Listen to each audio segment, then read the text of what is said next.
പോറ്റിയുടെ വീട്ടിൽ പോയത് കടകംപള്ളി സമ്മതിച്ചിരുന്നു. എന്നാൽ രാജു എബ്രഹാം ഒപ്പം ഉണ്ടായിരുന്നത് പറഞ്ഞതുമില്ല. ഇപ്പോഴത്തെ വാർത്ത, പോറ്റിയുടെ വീട്ടിൽ കടകംപള്ളി എത്തിയ ചിത്രം മനോരമ ന്യൂസിന്. ഒപ്പം CPM നേതാവ് രാജു എബ്രഹാമും. പോറ്റിയുടെ പിതാവിന് സമ്മാനം നൽകുന്നതാണ് ചടങ്ങ്. പോറ്റിയുടെ വീട്ടിൽ അടുത്ത ബെല്ലോടുകൂടി നാടകം ആരംഭിക്കുക. ഉർവശി തിയേറ്റേഴ്സ് അഭിമാന പുരസ്സരം കാഴ്ചവെക്കുന്നു. വെളിച്ചം ദുഃഖമാണുണ്ണി, തമസല്ലോ സുഖപ്രദം. 2017 ചിത്രമാണെങ്കിൽ രാജു എബ്രഹാം ആ സമയത്ത് MLA കൂടിയാണ് റാന്നി. അതെ നീതു, എന്തായാലും ഇന്നലെ കടകംപള്ളി സമ്മതിച്ച ആ ഒരു തവണത്തെ സന്ദർശനം ഇതുതന്നെയാണോ എന്നുള്ളതാണ് അറിയേണ്ടത്. ഇന്നലെ വാർത്തകൾ വന്നതിന് പിന്നാലെയാണ് കടകംപള്ളി മാധ്യമങ്ങളോട് പോറ്റിയുമായിട്ട് പരിചയമുണ്ടെന്നും പോറ്റിയുടെ വീട്ടിൽ തിരുവനന്തപുരത്ത് വെഞ്ഞാറമൂടിനടുത്ത് പുളിമാത്തുള്ള വീട്ടിൽ പോയിട്ടുണ്ട്. അത് ഒരു തവണയാണ് പോയത്. ആ വീട്ടിലൊരു ചടങ്ങുണ്ടായിരുന്നു. അതിന് നിർബന്ധിച്ചപ്പോഴാണ് ശബരിമലയിലേക്ക് പോകുന്ന വഴിക്ക് പോറ്റിയുടെ വീട്ടിൽ കയറുക എന്നുമാണ് പറഞ്ഞിരുന്നത്. അതുതന്നെ ഒന്നും കൂടെ നോക്കിയേ. എന്താ ഈ കൃഷ്ണമൂർത്തിയുടെ വീടറിയോ? കൃഷ്ണമൂർത്തി ാണോ ഈ കാണുന്ന ദൃശ്യങ്ങൾ എന്നുള്ളതിൽ ഇനി കടകംപള്ളി സുരേന്ദ്രൻ തന്നെയാണ് വ്യക്തത വരുത്തേണ്ടത്. പക്ഷെ അങ്ങനെ പറഞ്ഞപ്പോഴും എന്താണ് ചടങ്ങ് എന്ന് കൃത്യമായി താൻ ഓർക്കുന്നില്ല.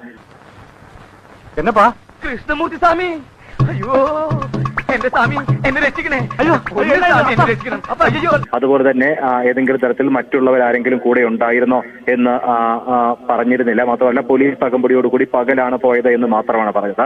എന്നാൽ ഇപ്പോൾ നമ്മൾ ഈ കാണുന്ന ദൃശ്യങ്ങളിൽ രാജു എബ്രഹാം കൂടിയുണ്ട്. ഇത്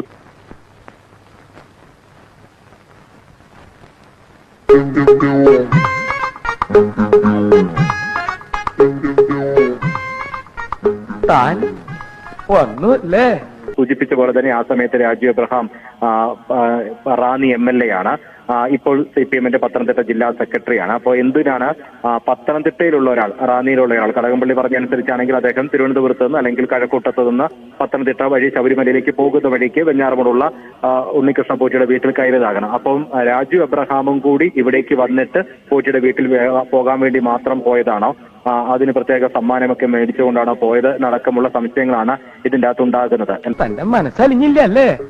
അലിഞ്ഞതാണ്, പക്ഷെ സാഹചര്യങ്ങളുടെ സമ്മർദ്ദം കൊണ്ട് അത് വീണ്ടും കട്ടിയായി പോയി. സാർ അകത്തേക്കെല്ലാം പറഞ്ഞു. എന്തായാലും എന്തുകൊണ്ടാണ് ഇത് സംഭവിച്ചത് എന്നുള്ളത് നമുക്കിനി കൂടുതൽ വ്യക്തത വരേണ്ടതുണ്ട്. അരുൺ സിംഗ്, ഒപ്പം ഈ അയൽവാസി പറഞ്ഞ പേരുകളിലും രാജു എബ്രഹാമിന്റെ പേരുണ്ടായിരുന്നില്ല. ഈ അയൽവാസി പറഞ്ഞ സന്ദർശനം, കണ്ടതായിട്ട് പറഞ്ഞ സന്ദർശനം ഇത് തന്നെയാണോ? അതിൽ അയൽവാസി പറഞ്ഞത് 2 തവണ വരുന്നത് താൻ കണ്ടിട്ടുണ്ട്. പലരും പലതവണയും വരാറുണ്ട്. അതിൽ 2 തവണ